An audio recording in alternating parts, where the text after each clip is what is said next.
Bonjour à tous, bienvenue dans votre émission Direct Santé. C'est un plaisir pour moi de vous retrouver ce matin dans cette émission qui vous parle de nombreuses pathologies, de traitements ou encore de gestes nécessaires pour préserver une bonne hygiène de vie. Aujourd'hui, on va parler de l'hypertension artérielle, de la tension artérielle qui survient lorsque la pression artérielle est trop élevée. Donc la pression est la résultante physique de l'injection du sang par le cœur dans les vaisseaux sanguins. Donc elle s'exerce sur la paroi vasculaire. Donc qu'est-ce que c'est et comment ça survient? Nous allons voir tout ça d'un autre point de vue, c'est-à-dire par un naturothérapeute qui est avec nous, Monsieur Gabriel Anani, qui est là pour nous parler un petit peu de l'hypertension artérielle, l'hypo. Donc, il va tout nous expliquer dans un instant. Bonjour, Monsieur Anani, comment allez-vous? Bonjour, je vais très bien. Très, très bien. Oui. Heureuse année. Oui, réciproque. Merci à vous également. Bonne année aux téléspectateurs. Bonne année à tous. Bonne année à tous. On est là pour vous sensibiliser, pour vous montrer au quotidien. Donc, vous parlez des pathologies. Donc, avec tous ces spécialistes qui sont avec nous, dont Monsieur Anani qui est présent sur ce plateau ce matin. Oui, on est là d'entrée de jeu en début d'année de pouvoir parler de ce qui concerne le monde entier, une épidémie mondiale. Très souvent, on dit l'hypertension artérielle, les gens ne savent pas où mettre leur tête. Donc, déjà, la tension artérielle, c'est juste la pression que le sang a besoin pour circuler. Si on veut le dire terre à terre simple, juste la pression que le sang doit avoir pour circuler. Si cette pression-là, elle est trop basse, on parle d'hypotension. Si la pression elle est trop élevée, on parle de l'hypertension. Donc, la base, c'est ça. Maintenant, l'élément moteur du système métabolique, c'est la circulation. La circulation du sang. Oui. Il faut que ça circule. La circulation, c'est ça la vie. Le sang est vecteur des nutriments, de l'oxygène, de tout ce dont nos cellules ont besoin pour mieux fonctionner. À un moment donné, quand ça ne fonctionne pas, il y a des problèmes. En premier lieu, le cerveau, qui doit en recevoir énormément, parce que le centre de commandement de tout le corps, et à partir du moment où ça ne circule pas bien, ça veut dire qu'il y a des conséquences qui suivent. Donc le sang doit pouvoir aussi monter jusqu'au cerveau, et puis en passant par tous les autres organes. Oui, déjà c'est le cerveau, lui, puisque c'est le commandant en chef de tout le corps, et lui doit être bien irrigué, bien oxygéné, pour qu'il puisse contrôler tous les autres métabolismes. Maintenant, de là que la tension est devenue une maladie, c'est tout le problème. Nous disons que c'est juste un mécanisme de vie, un mécanisme qui est là pour nous maintenir en vie. Très souvent, les gens disent, tout le monde dit j'ai la tension, je souffre de la tension, alors que si le sang se mettait à bien circuler, qu'est-ce qui fait que le sang ne circule pas bien? C'est de là qu'il faut parler. Et que normalement, quand on se dit qu'on mesure la pression artérielle sur des moments, ça fait du yo-yo, ça monte, ça descend. Il faut qu'on vous mette sur un traitement. Mais d'ailleurs, c'est là que vous comprenez qu'est-ce qui fait que le sang ne circule pas? C'est la question à se poser, surtout. Oui. Quand on se pose cette question et on apporte les solutions, et on voit que tout va bien. Surtout qu'il y a un côté où l'anxiété est là et les gens se disent c'est cette histoire-là, quand ça commence, on dit la tension, on sait comment ça finit avec les cris, les AVC et tout ça là. Et on va en revenir là-dessus, mais de comprendre que déjà, nous disons qu'en naturopathie, la tension, c'est juste la pression dont le sang doit avoir pour bien circuler. On le ressent comment ça, quand ça vient, quand on sait qu'on est en hypo ou en hypertension?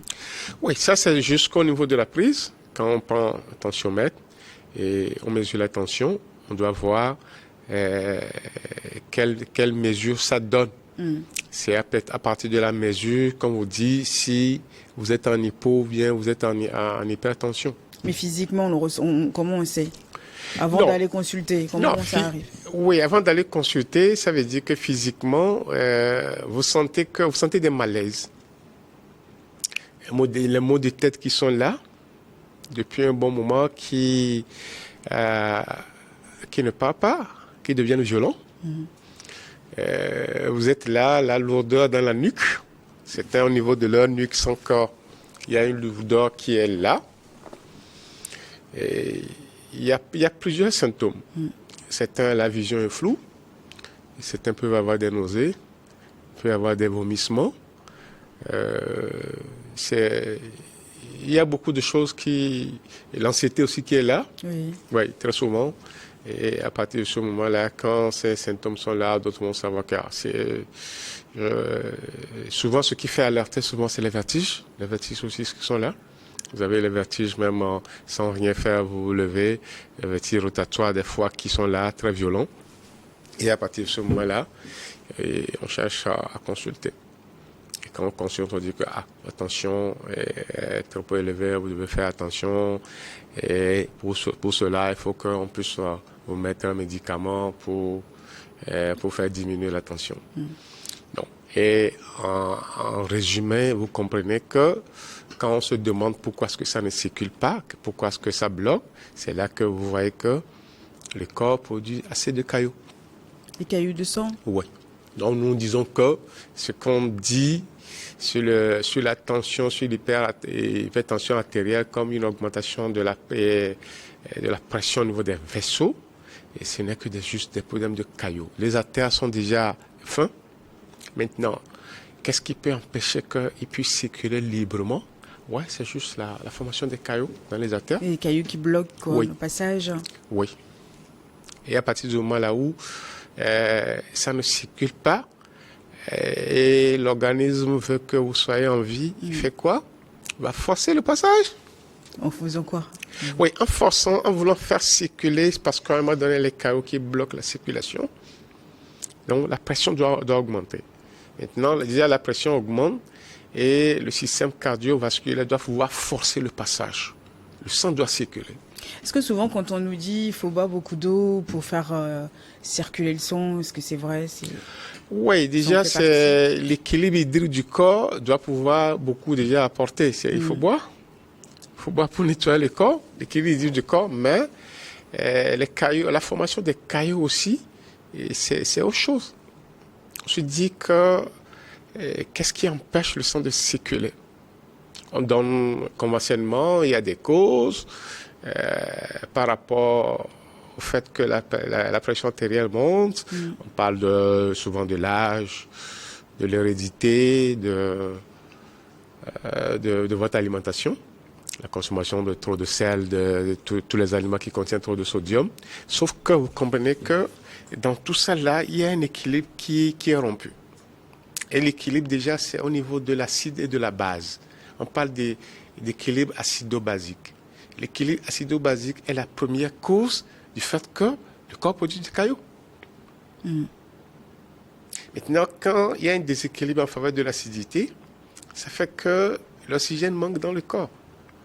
D'ailleurs, 80% de nos maladies que nous traînons découlent de l'acidité. À partir du moment où l'oxygène manque, la première conséquence du manque d'oxygène dans le corps, de la diminution de l'oxygène dans le corps, c'est la coagulation. Quand la coagulation est là, vous voyez qu'il y a l'inflammation. Et l'inflammation, c'est la douleur. Et dans le processus, c'est pourquoi on avait parlé des causes, et des symptômes plutôt. Vous voyez que le mal de tête qui est là, qui ne part pas, malgré tout ce que vous prenez. Et à partir de là, ce qui bloque pour que la pression puisse augmenter, ce n'est que les caillots. L'hypertension artérielle, c'est les caillots. Et les caillots, on ne les soigne pas, il faut les dissoudre. Ça se fabrique comment en fait? Oui, c'est normal. Par rapport à tout ce que nous envoyons, les toxines, on va parler de la toxémie, j'ai parlé du déséquilibre acido-basique. On aura parlé de l'équilibre potassium-sodium qui est tellement important. Quand cet équilibre-là est rompu, la pression artérielle peut monter. Tout le monde, on sait que le potassium est bon pour le cœur, est bon pour tout le système cardiovasculaire, mais il n'est pas bon pour aussi les reins. Et de l'autre côté, le sodium est bon pour les reins, mais il n'est pas bon pour les artères ni le cœur. Maintenant, l'équilibre potassium-sodium, quand vous avez cet équilibre-là, vous ne souffrez jamais de la tension artérielle. Vous ne souffrez jamais de l'hypertension parce que l'équilibre-là, en plus de l'équilibre de l'acide et de la base, et ces deux équilibres sont tellement fondamentaux pour pouvoir maintenir une bonne circulation. Vous allez bien leur expliquer à nos téléspectateurs pour qu'ils comprennent ces équilibres-là, au fait. Oui, puis quand on parle de potassium, pas de sodium, c'est des minéraux que nous retrouvons dans notre alimentation. Et souvent, le potassium, on l'a que en abondance dans les légumes verts. Les légumes verts sont bourrés de chlorophylle, chlorophylle veut dire oxygène. Vous ne voyez jamais un corps qui a une capacité d'oxygénation maximale qui produit des caillots. Ça n'existe pas. L'oxygène va pouvoir dissoudre en même temps les caillots. Et très souvent, on dissout les caillots. Et vous voyez que le sang se met à circuler librement. Donc ça veut dire que la pression doit pouvoir descendre. Descendre, exactement. Je parlais en temps de la thalassémie qui s'associe au déséquilibre acido-basique et au déséquilibre du potassium et du sodium qui ma foi, résume tout. Qu'est-ce qui peut faire que le déséquilibre acido-basique peut être là? C'est les toxines. Tout est dans notre consommation, l'environnement, tout ça. Normalement, ça dépend de la manière dont vous évacuez. Oui. Comment on veut vivre avec les déchets et être en bonne santé? C'est propre à l'extérieur. Ouais, c'est bien clean, mais à l'intérieur, c'est du pourri. C'est ça. C'est ça. Oui, c'est là qu'on identifie les causes, les facteurs aggravants, sans identifier les causes réelles. C'est pourquoi quand on dit la tension artérielle vue par la naturopathie, ça veut dire que nous devons apporter une nuance. Et sur cette nuance-là, je vous dis, aussi longtemps que le corps peut produire des caillots. Vu à certains déséquilibres, c'est normal que le corps produise des caillots. Mais il va falloir que ces caillots-là sont dissous. Et ceux qui l'ont compris, et rapidement, on fait dissoudre ces caillots-là, vous allez voir aussi que la tension, tout ça va baisser. C'est le blocage, au fait. Oui, c'est un blocage. Et la tension vient vous sauver la vie. Parce que le fait si le sang ne circule pas, ça reste là, ça veut dire que ces mêmes caillots qui bloquent les artères peuvent bloquer les vaisseaux du cœur, vous mourrez. Mais le fait que le système cardiovasculaire cherche à faire passer de force, c'est un passage de force. Oui. Quand il passe de force, ça veut dire que la pression monte. Il ne veut pas laisser que les caillots-là puissent empêcher le sang de circuler. L'élément moteur du système métabolique, c'est la circulation. Il faut que ça circule. C'est pourquoi, à un moment donné, nous assimilons l'argent au sang. L'argent et le sang, c'est la même chose. Quand l'argent ne circule pas, on parle d'inflation, tout le monde crie. Ça.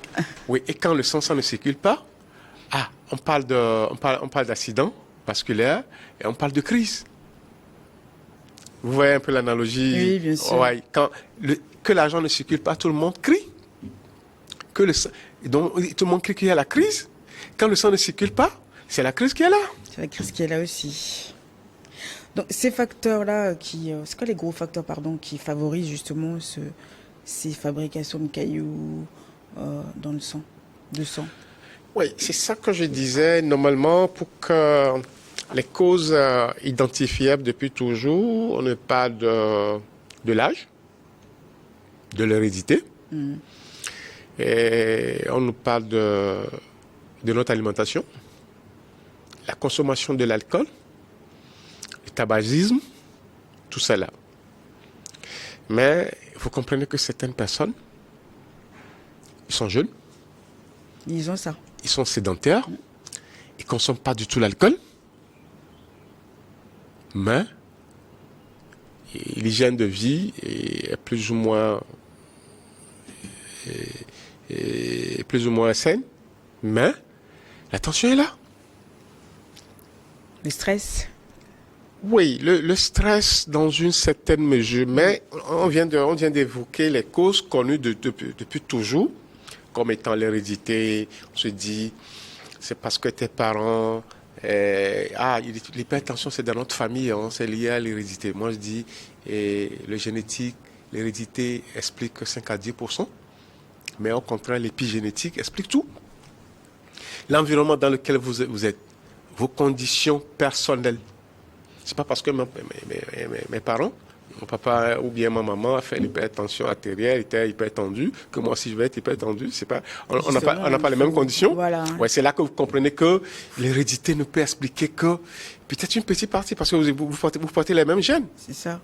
Mais c'est à nous de faire attention, justement. Oui, c'est ça que je dis, c'est l'épigénétique, l'environnement, tout cela, ça explique pourquoi est-ce qu'à un moment donné, leur corps peut produire continuellement des caillots. Je vous dis, la question de l'hypertension artérielle, ce n'est que la position, un problème de position, un problème de caillots. Un problème de caillots qui bloque les artères, un point, un trait, ni plus ni moins. Maintenant, qu'est-ce qui fait que notre corps produit plus de caillots? C'est ça que je disais à l'instant, qu'il y a certains équilibres, quand ces équilibres-là sont rompus, là, les conséquences sont là. Entre autres, le déséquilibre acido-basique. La première conséquence du déséquilibre acido-basique, le fait que le sang soit acide, c'est juste que l'oxygène va manquer. L'acidité, c'est un bouffeur d'oxygène. Il bouffe l'oxygène. Et en plus, c'est avec cet oxygène-là que tes cellules vont produire de l'énergie dont toi, tu as besoin pour que ton corps puisse fonctionner. Oui. Et d'ailleurs, dans les symptômes de l'augmentation de la pression artérielle, il y a aussi la fatigue aussi qui est là des fois. Le sommeil. On ne fait rien, mais la fatigue est là. Ouais. On ne fait pas grand-chose pour qu'on soit fatigué, mais on est fatigué. On comprend que le corps produit moins d'énergie et que quand l'oxygène manque, tout de suite le sang se coagule. Monsieur Nani, on va marquer juste un temps de pause. On revient après le journal pour poursuivre ce thème. Bon, restez avec nous, on revient dans un instant.